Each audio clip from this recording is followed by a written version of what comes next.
আমি মাত্র 15 মিনিটে পরীক্ষা দিয়ে ঢাকা বিশ্ববিদ্যালয়ে চান্স পাইছি। মাত্র 15 মিনিটে পরীক্ষা দিয়ে আমি ঢাকা বিশ্ববিদ্যালয়ে চান্স পাইছি। গল্পটা শোনো, তাইলে বুঝবা সহজভাবে জিনিস নিলে কত কঠিন হয়ে যায়, চান্সটাই আটকা যায়। তো 2018 সালের কোনো একটা সময় আমি গেছিলাম ঢাকা বিশ্ববিদ্যালয়ের খ ইউনিটের পরীক্ষা দিতে। যথারীতি গেলাম 2 ঘন্টা আগে ইডেন মহিলা কলেজের সামনে। তো আমার সকল পরীক্ষা হল মহিলা কলেজের পরে, কেন জানি আমি জানি না। গিয়া দেখলাম যে পোলাপান পড়াশোনা করতেছে, শীত নিয়ে আসছে, তো বাপ মা বাতাস করতেছে, খাওয়াই দিতেছে। তো এগুলো দেখে তো আমার মাথায় নষ্ট, পরীক্ষা দেওয়ার আগে আমার মাথা নষ্ট হয়ে গেছে। তো যেদিন আমি বি ইউনিটে পরীক্ষা দিতে গেছিলাম সেই ঘটনা বলতেছি। তো আমি ভাবলাম, হায় রে, ওরা তো পড়তেছে, আমি তো পড়তাছি না, আমি তো কিছু শীত মিট আনলাম না, আমার কি হবে? ভয়ে তো একদম কাঁচোমাচো করতেছে। তো একটু পরে ভাবলাম, নিজেকে সান্ত্বনা করলাম যে ওদের হয়তো পড়াশোনা কমপ্লিট হয় নাই, প্রস্তুতি কমপ্লিট হয় নাই, কিন্তু আমার কমপ্লিট হয়েছে, তাই আমার পড়া লাগবে না, কুল। অতটুকু মোটিভেশন নিয়ে কিন্তু পরে পরীক্ষা হলে ঢুকলাম। আস্তে আস্তে পরীক্ষা হলে ঢুকলাম, ঢুকার পর প্রশ্ন দিল। ভাই রে ভাই, প্রশ্ন দেখে আমার মনে হয়েছে আমি ঢাবিতে টপ 100 এর মধ্যে থাকবো। এই যে সিম্পলি নিছি, এইটা আমার শেষে কি ধরটা দিছে, দেখো কি আমাকে ঝামেলাটা করছে। আমি গেছি পরীক্ষা প্রশ্ন দেখে আমার মনে হচ্ছে আমি 100 জনের মধ্যে থাকবো ঢাবিতে ইনশাল্লাহ। তো 45 মিনিটে পরীক্ষা দিয়া আমি চুপচাপ বসে আছি, আর মনে মনে ভাবতাছি, হায় রে, চান্স পেলে কে কংগ্রাচুলেশন জানাবে, কে আমার কলটা দিয়া বলবে যে কংগ্রাচুলেশন, কে আমার লাইফে অ্যাকসেপ্ট করছিল, কে রিজেক্ট করছিল, সব শোধ নিয়ে নেবো, এই সব চিন্তা কিন্তু করে ফেলছিলাম। মনে মনে হাসতেছিলাম, জাস্ট প্রোফাইল পিকচার দিলে কয়টা মায়া ফ্রেন্ড রিকোয়েস্ট পাঠাবে, সব চিন্তাই করে ফেলছিলাম। হুট করে চায়া দেখি আমি এমন একটা ভুল করছি যে আমার প্রশ্নপত্র বাতিল।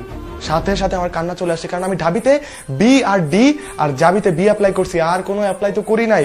আমি কি করবো? ঢাবিতে বি না হইলে তো আমি ডিতে হবেই না, কারণ ডিতে মাত্র মানবিকের জন্য 53টা সিট ছিল সেই সময়। তাহলে কি করব? তাহলে শোনো কি হয়েছিল।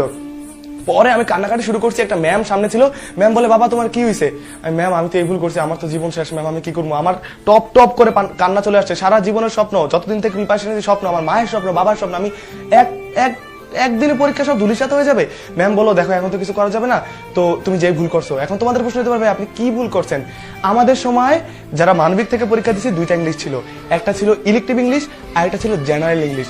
আমরা যারা মানবিক থেকে পরীক্ষা দিয়েছি, যারা বাংলা মিডিয়াম থেকে, তারা দাগাইতাম জেনারেল ইংলিশ, আর যারা ইংলিশ মিডিয়াম তারা দাগাইতো ইলেকটিভ ইংলিশ। তো আমি বাংলা মিডিয়ামের চাষা বসা কৃষক হইয়া আমি কি দাগাই দিছি? আমি দাগাই দিছি তোমার ইলেকটিভ ইংলিশ, মানে প্রশ্নপত্র পুরাই বাতিল। তাইলে কি করবো? তাহলে আমি তো কান্না আসবেই। তো ম্যাম দেখা বলে, তোমার কিছু হবে না, তুমি ডি ইউনিটে পরীক্ষা দিও। আমার কান্না সবাই দেখতেছিল। ইডেন মহিলা কলেজে 424 নাম্বার হলে যারা ছিল তারা আমার দিকে তাকাইছে, আমি কিভাবে কাঁদছি ওই দিন। স্বপ্নভঙ্গের কান্না কি আমি জানি। একটু পরে ম্যাম বললো, দেখি বাবা কিছু করা যায় কিনা। ম্যাম গেল সামনে, একটা টিচার এমনি ভাবতাব নিয়ে দাঁড়ায় আছে। ম্যাম বললো, স্যার এই পোলার তো এই সমস্যা হয়েছে, কি করা যায়? স্যার বলতেছে, না না না, কোনো প্রশ্ন দেওয়া যাবে না, কোনো প্রশ্ন দেওয়া যাবে, ঢাবিতে এইসব প্রশ্ন যাবে না, ও চলে যাক, সময় আছে মাত্র 15 মিনিট। কি করলাম?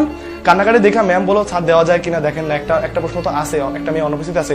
স্যার বলে দেওয়া যাবে না, ম্যাম বলে দেওয়া যাবে, স্যার বলে দেওয়া যাবে না, ম্যাম বলে দেওয়া যাবে। অবশেষে ম্যাম জয়যুক্ত হয়, প্রশ্নটা আমাকে দেয়, সিগনেচারটা করে। দেখো সময় আছে মাত্র 15 মিনিট। আমি কি কাজ করলাম? প্রথমেই অনেক কিছু পূরণ করতে হবে না, তো প্রথমেই দেখো কত হাবিজাবি পূরণ করতে হয়েছে। Serial number, roll number, registration number, পিতার নাম, মাতার নাম, গার্লফ্রেন্ডের নাম, বইয়ের নাম, তারপর মানে আরো যদি থাকে সব নাম পূরণ করছি। ভাই আমার মাথায় নষ্ট। পরে 5 মিনিট, 10 মিনিটের মধ্যে 5 মিনিট চলে গেল, 15 মিনিটের মধ্যে। পরে 5 মিনিট বাংলা এবং জিকে যতগুলা পারছি দিছি, যতগুলা পারছি ভরাট করছি। ভাবছি যে দেবী দুর্গার মতো যদি 10টা হাত হইতো, 10টা হাত দিয়ে পূরণ করতাম। শেষে আছে মাত্র 5 মিনিট, যে 5 মিনিটে শুধু ইংলিশটা আমি দিব। ইংলিশ হচ্ছে বিশ্ববিদ্যালয়ের ট্রাম্প কার্ড, আর ইংলিশের জন্য আমার কত আছে? মাত্র 5 মিনিট। আমার তো জাস্ট চোখের মুখে আমি সর্ষে ফুল দেখতেছিলাম। পরে আমি ধীরস্থির করলাম, আল্লাহ কিভাবে যে আমাকে হেল্প করছে আমি জাস্ট বলতে পারবো না। প্রশ্নটা নিলাম, একদম 1 মিনিটে এমন 10টা প্রশ্ন দাগাইলাম যেগুলা কিনা ভোকাবুলারি। আমি একটা কথা সবসময় বলি, যারা ভোকাবুলারিতে স্ট্রং, যারা ভোকাবুলারি পারে, তাদের ঢাবি ইংলিশে ফেল করে না, ইংলিশে ফেল করে না। পরে বাকি 4 মিনিটে বাকি দাগায় টাগায় দিয়ে কাঁদতে কাঁদতে বের হয়ে পড়ছি। হায় রে কান্না। আমার ভাই বলছে, কি হয়েছে, তুই কাঁদতাছিস কেন, কি হয়েছে? আমি বলছি, ভাই আমি তো এই কাজ করে ফেলছি। পরে আমি জাস্ট অনেক কান্নাশানা করছি, আমার অবস্থা পুরো খারাপ হয়ে গেছিল। 3 দিন পর রেজাল্ট দিল, আলহামদুলিল্লাহ। রেজাল্টটা দিল, গলা থেকে বড় একটা পাথর নামলো, চান্স পেয়ে গেছি ঢাবিতে। আমার কান্না তখন মানে আমি বুঝাইতে পারবো না। আমি ওই দিন কি পরিমাণে কান্না করছি মানে তোমাদের বুঝাইতে পারবো না। মানে আমি এখন ভাবি যে আমি যদি 15 মিনিট ইউটিলাইজ না করতাম, ওই 15 মিনিট যদি আমি কাজে না লাগাইতাম, আজকে আমি এখানে দাঁড়িয়ে থাকতে পারতাম না, আমি ঢাকা বিশ্ববিদ্যালয়ে চান্স পাইতে পারতাম না। সুতরাং মানে ওটা তোমরা বুঝবে না।